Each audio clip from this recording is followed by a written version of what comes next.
Far from the state capital lay a small, serene town known as Trustville, or the City of Trust. This name was not arbitrary. The town's greatest asset was the mutual trust among its inhabitants.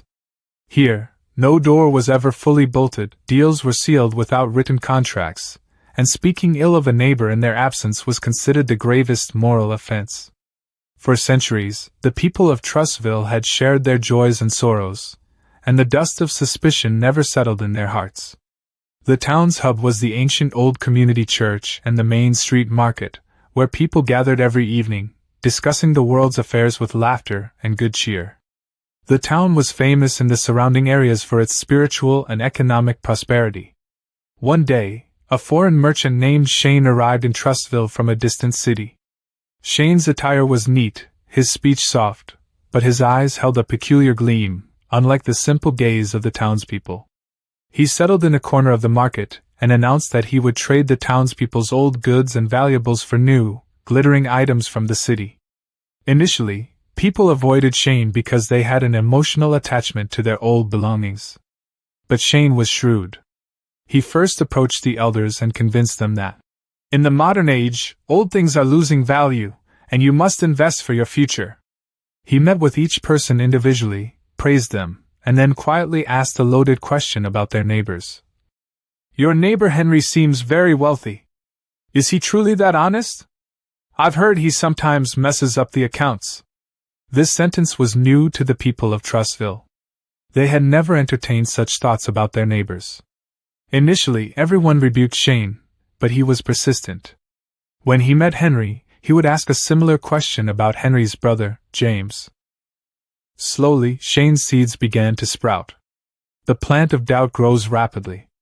When people gathered in the church courtyard, instead of sharing laughter, they now cast questionable glances at one another, prompted by the concerns implanted in their minds. The first change came in business. Where people once exchanged goods on a single word, they now began to insist on papers and signatures in the name of precaution. Sam, a shopkeeper, was approached by his childhood friend Ben for goods on 1 month's credit. Sam hesitated and then said, Brother Ben, please don't take offense, but Shane said do not trust unless there is a document. Could you just write a small receipt? Ben's heart broke. The credit was given, but the trust of Trustville perished on that piece of paper. Shane intensified his campaign. One day, he announced that he had seen someone entering a house late at night, and that the person's description matched a certain resident. His goal wasn't to accuse anyone, but merely to plant a seed.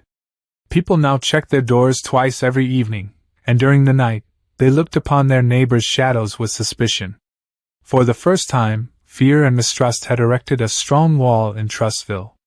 The situation deteriorated to the extent that people reduced their social interactions.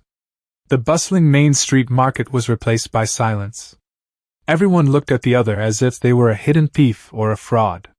This wall of doubt was not merely a veil between the people, it had become a strong iron prison where everyone felt isolated and afraid. Shane, who had now gained respect in the town because he spoke out against these misguided people, prepared his next move. He advised people to deposit all their valuables with him for safekeeping, to protect them from thieves. People were frightened, and they trusted Shane because he was the only one who had warned them. Many handed over their savings and valuable jewelry to Shane for security. Finally, the moment arrived when the people of Trustville were to face their biggest shock, a shock that would shake their centuries-old foundations. When Shane realized he had accumulated almost all the significant valuables of the town, one night, while the people of Trustville slept behind their reinforced doors, suspicious of one another, Shane quietly gathered all the deposits and vanished.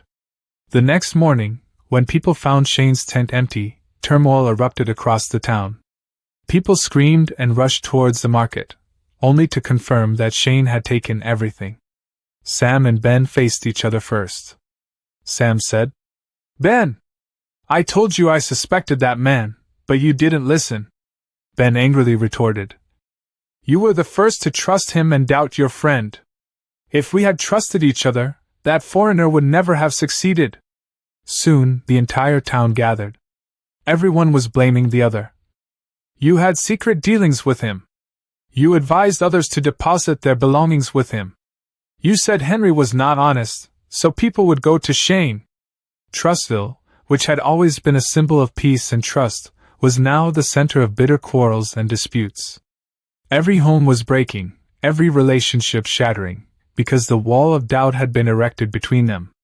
Just then, an elderly man, Grandpa Harris, who had been silent until now, stood up.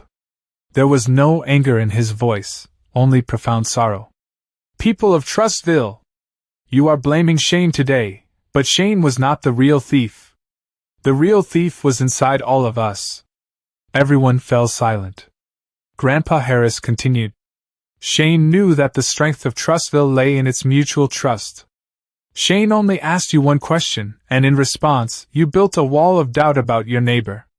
When he sowed the seed of suspicion in your hearts, you closed your doors, demanded receipts for your friends' accounts, and became afraid of each other's shadows at night.